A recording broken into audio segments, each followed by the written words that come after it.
that? It's better sound. That's right guys, I'm back this week with not only another video, but better sound quality. But I'm not going to be talking about that this week. I'm going to be talking about my bad luck with curtains. Yeah.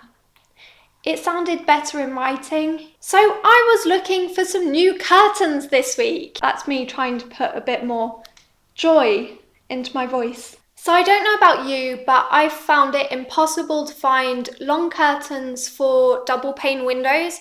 It's always either short curtains for double panes or long curtains for, you know, one of them massive windows that's just like a one opening thing, like a single pane basically. So I decided that my only solution was to get a big curtain for a big window, to cut it in two and basically destroy the whole thing to make it the way that I wanted it. And that's what I did. So the first thing you want to do is fold your fabric in half, and you can pin the edges if you want to. I was a bit lazy so I didn't bother, but just really make sure that all of your edges are touching so that you don't end up with a wonky curtain when you cut it. I then cut along the folded half of my curtain so that it was split into two pieces, and went on to pin all of the edges ready for hemming.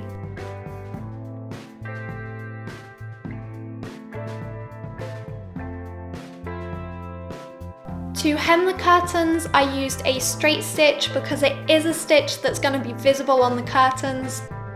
And I then finished off by shortening them slightly so that they were floor lengths.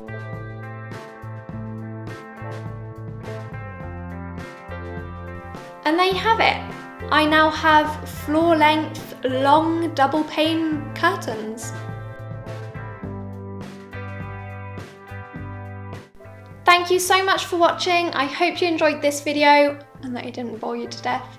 Webslinger is also going on a bit of a break, so there will very likely be no content up until September.